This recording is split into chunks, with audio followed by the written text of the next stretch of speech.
Sanibona nonke bakwethu. uDlamini okhulumayo, ubaba wengane ezilimele eyodwa yadlula la eHomi eThekwini. Cela ukuthi ngiqale ngokuthi ngibonge isupport engiyitholayo. Ngiyabonga kakhulu eSouth Africa kuwo wonke umuntu okhala kanye nami nongilekelelayo ekulweni ukuthi ngithole ubulungiswa for ingane zami. Ngiyabonga kakhulu bakwethu. Ngiyabonga. Izandla zidlula ikhanda. Then ngesimo sala eHomi ukuthi kwenzakalani, kunzima, kunokusabiseka, zonke lezo zinto njengoba ngiziveza nizibona.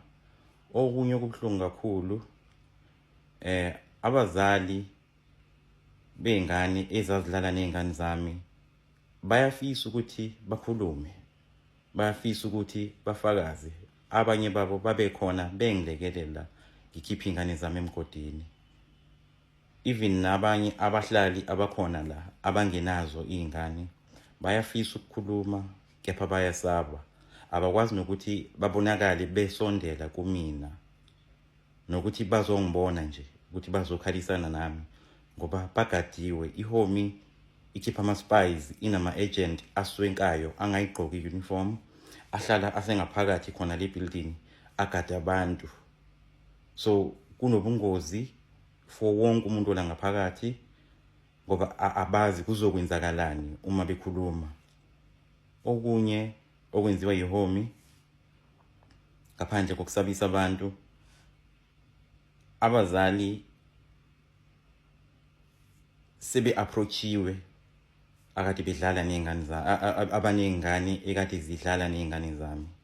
Ba-approachwa, ba-offerishwa i-counseling. Kodwa mina njengomzali olinyalwele akuqaliwe ngami ukuthi ngi-approachwe ngendlela e-right, ngi-offerishwe usizo, ngi-offerishwe i-counseling. Akekho noyedwa osaqhamukile wakule nkampani le noma kubaphathi balebhilidi. Okubuhlungu bakhipha ne-statement, baqamba amanga, bathi sebebonene nomndeni, bayalikhipha usizo kwanje. Konke lokho akuyenzeki. Akekho nomuntu oyedwa engimaziyo waseHomi office. Abantu engibaziyo baseHomi yilaba abangabasebenzi abasebenza kuleli bhilidi. Ibona kuphela engibaziyo.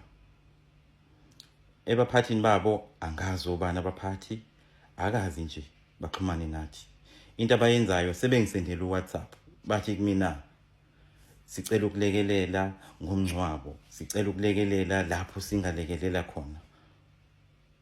Umsendela kanjani umzali wengane elimele uWhatsApp? Umsendela kanjani umuntu oshonelwe uWhatsApp? Ungani ungaveli uzokhuluma naye, ukhombisa ubuntu, uhlale phansi, usho ukuthi indlela eyaphambili njengamanje sibona ukuthi senze kanje ukulungisa lesi simo. Kunalokho basenda uWhatsApp. Uma nguphendula uWhatsApp ngibuza ubani, ithini i-address yakho, awuphendulwa futhi. WhatsApp nje oqhamuka undiza as ukuthi uqhamuke eHomi, bathi bayiHomi management. Umsendela kanjani umzali uWhatsApp esesimeni esikanje? Kungani ungaveli uzokhuluma naye? Kuphelile u7 days akaze kuvele ngisho umuntu oyedwa. Even nasesibhedlela kwafika abazali bengane ezadlala nezingane zami. AbaseHomi azange baqhamuke. Ngokusho komunye umzali owayekhona owasala ngemumva emva kokuthi mina sengiphuthumise izingane esibhedlela, abaseHomi bafika bathi bazobona ama-lift.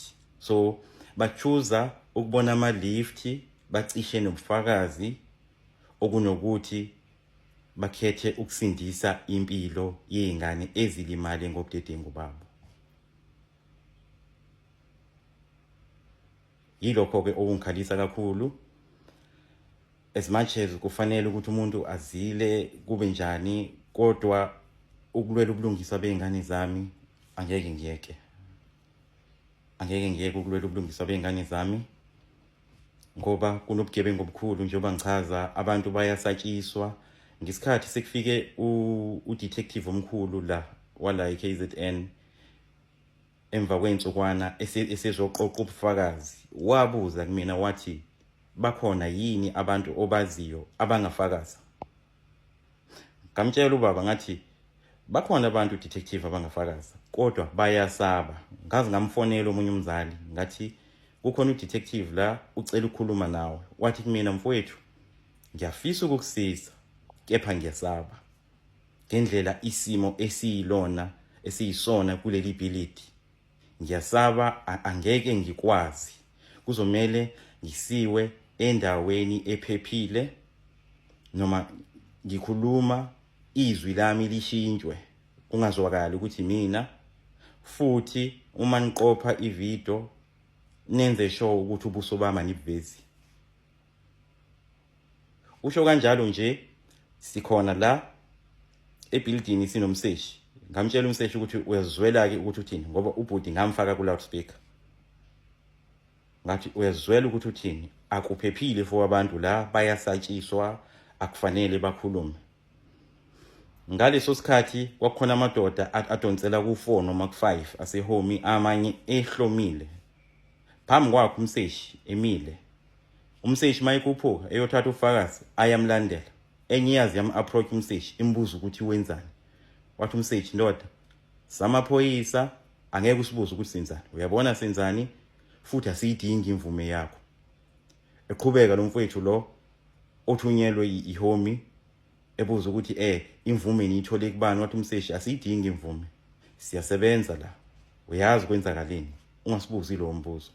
So babegqoka into ezimnyama bonke nje, yilento esiyenziwa ihome. So banama undercover agents, angayigqoka iuniform okufaka abantu engcupheni, engozini.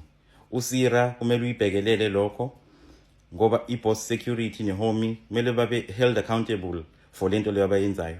Abakwazi ukuthi babe nama undercover agent ebuilding agadi abantu ukuthi bangavezi ubufakazi.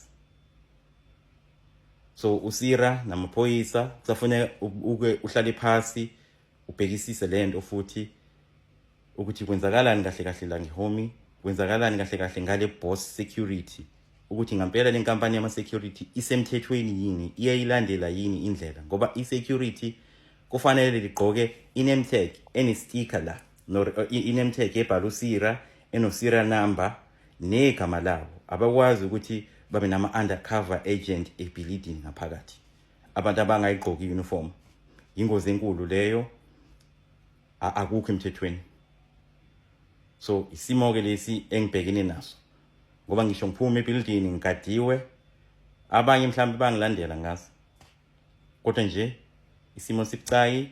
Kodwa ke angeke ngiyeke ukulwela ingane zami. Lempi engibhekene nayo inzima, kodwa ngiyathemba ukuthi ubulungiswa ngizobuthola.